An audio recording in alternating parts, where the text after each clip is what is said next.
card? Yeah. Yes. Yes. Yes. Yes. Give me 30 seconds.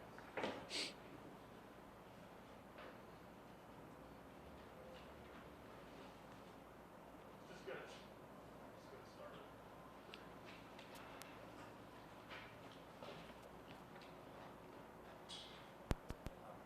Joe, are you surprised at all the defenses aren't trying to take Jamar away more, or is it just maybe they're going through the learning curve of what he's about?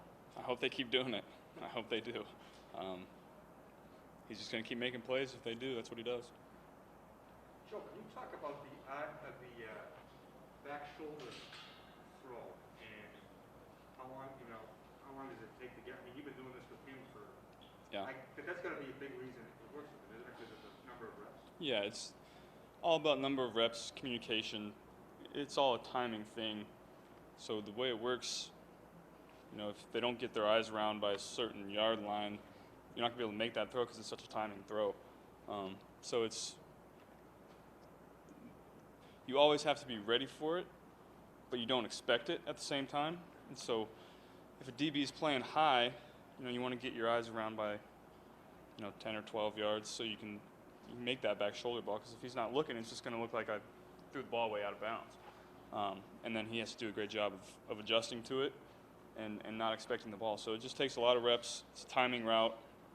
And if you can't just walk in one day with a receiver and start throwing back shoulder fades. It's not the way it works. It takes a lot of reps to accumulate and feel comfortable with throwing it.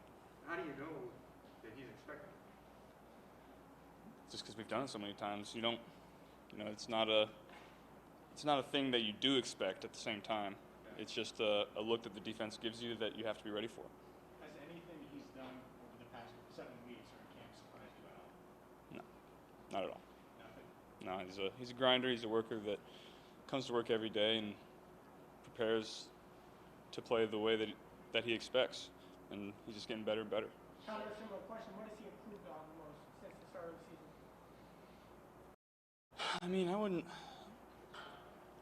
He's kind of been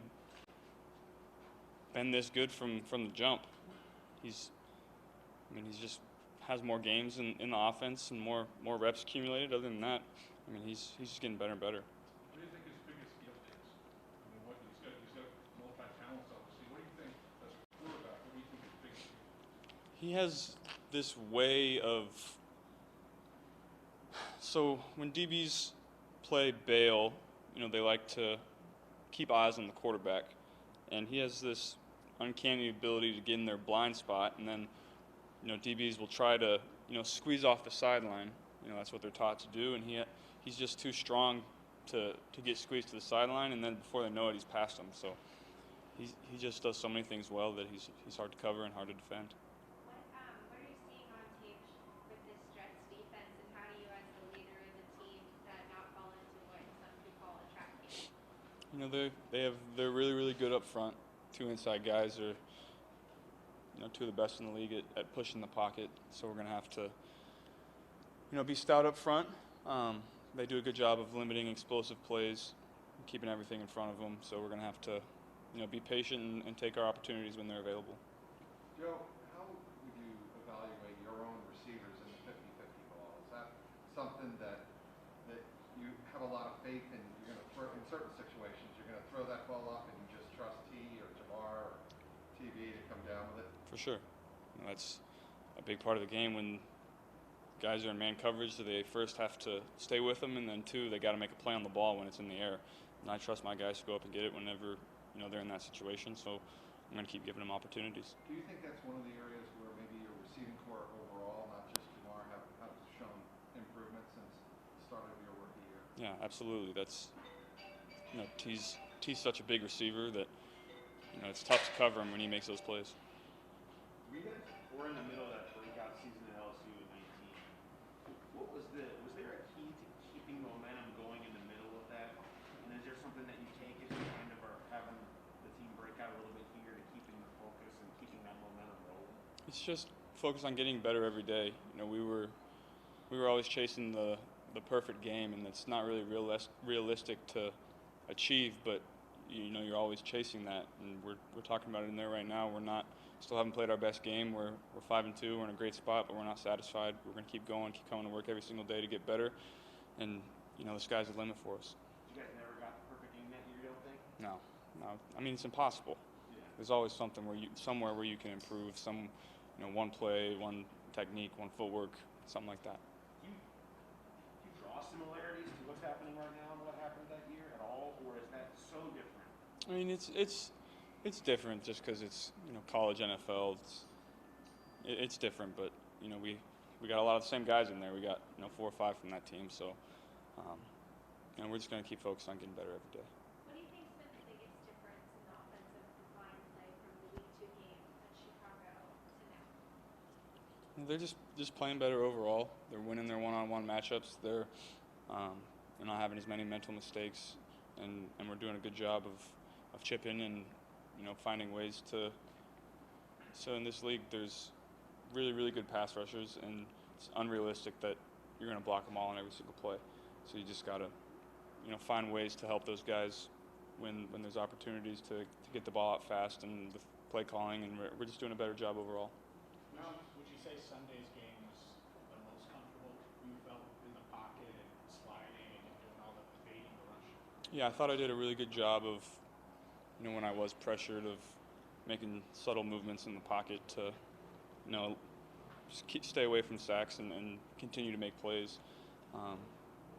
I've always prided myself on being, quick in a phone booth, and that's kind of what was missing at the beginning of the year. And now, just, it's 6 weeks more of rehab that I was able to do that has allowed me to feel comfortable in that situation. Do you think that's all the way back, or is there still more? Like when you watch the film, I don't know if that's tough to tell. Yeah, it's tough to tell. We haven't really thought about that at this point. There's always room to get better. So asking in 6 weeks. Yeah. How much fun are you having implementing tight ends into the whole passing game? It seems like the last couple of weeks, especially CJ and Drew have played a big role in that. Yeah, CJ just keeps playing better and better. When he gets opportunities, he's making the most of them. He's been playing really, really well. Drew's been doing a great job in the run game and pass blocking. On CJ's long touchdown, he was blocking Calais Campbell, who's one of the best in the league, and he blocked him for a long time. So those guys are playing really well. And when we have the guys that we have on the outside that draw all the attention, those guys, get some one-on-one matchups, and they've been winning them. Do you think pocket manipulation is one of your biggest gifts, like you were talking about? Yeah, I think so. I think I can do a better job of, I had some throws that, I was under pressure, I slid in the pocket, and I still missed some throws on Sunday that I usually make in those situations, so I can still get better there, but I'm getting better and better at that each week. Just said you added 6 more weeks of rehab. How much rehab are you still doing, and how does your knee feel? I'm still doing my normal, prehab before practice, and so I'm still getting it all in, and doing my lifting, 2 or 3 times a week. So it just continues to feel better because I've been able to do that for another month and a half, and so by the end of the year, I expect to feel better than it does now, and it feels better than it did at the beginning of the year. Have you done any lobbying to ditch the brace again, or is that just totally a That's- starter? No, that's not allowed until probably next year. Yeah. We'll talk about it after that. I don't think we've asked you this before. What is your opinion on wearing gloves? I see you're wearing one glove now in your left hand. What's your strategy there? Has it always been the same? So I wore some gloves in high school. When it got cold and windy, I'm able to spin it a little better with the gloves on. So, that'll be something that, when it gets colder and windier, that I'll try out in practice, see if I like it. And so I might go out there. You might see me out there on a Sunday with the glove. We'll see how that works. Does your game change at all in the winter? No. Did you ever wear it last year? You never got cold enough. It didn't get cold when I was playing really last year. It got some cold in some practices, but other than that, it wasn't cold in any of the games. Obviously, I would assume you wore it to LSU. No, it doesn't get cold there. Yeah. Is this your first trip at all to New York since the Heisman? Yeah, I think it is. Any emotions or nostalgia that comes with that? I mean, are you ready to put us No, on I the didn't spot? even think about it until you brought it up. It's in the past. The evolution of coverage, Chase, how has it changed from week 1 to week 7? How many different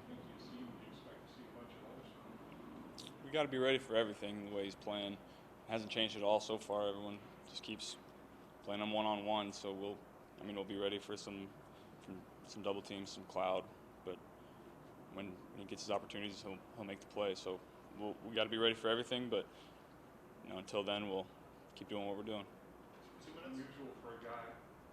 It's unusual for a guy to draw the team's best corner and trail him, and then maybe have the double team on top of having the best corner cover him.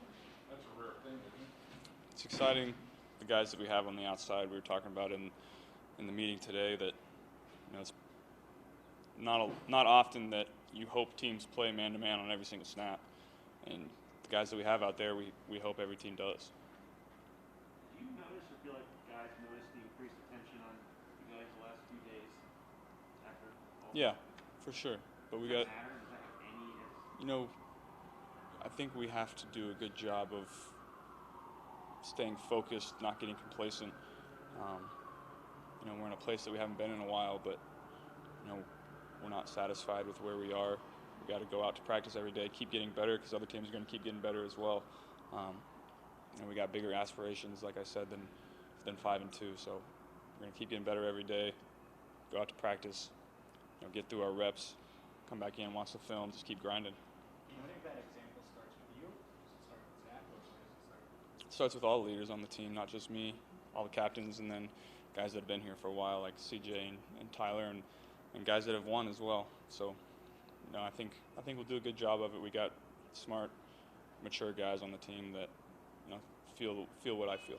During that 2019 season against LSU, did that one against Baltimore feel like any of those wins maybe Texas win again? Did that feel like any of those? It was a big win for us as a team, organization, the city.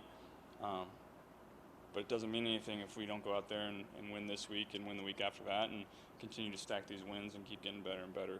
If we go in however many games we have left, 10 games, if we go 0-10, nobody's going to care that we beat Baltimore in week 7. So a lot of guys on this team, I think you touched on it, from other teams, I think there's like a dozen guys that have been in a playoff game. Has that showed through at all? Have you seen that at all? Kind of guys like a Wouzier and Henderson. Have you seen that at all? That these guys have been there and know what it's about? I think what they bring is just a lot of resilience. They understand what it takes to get to that point and what it takes to go beyond that point as well. So, we got guys on the team that have been there and done that, and so I think that'll help us. Last question. Good? Thank you, Joe.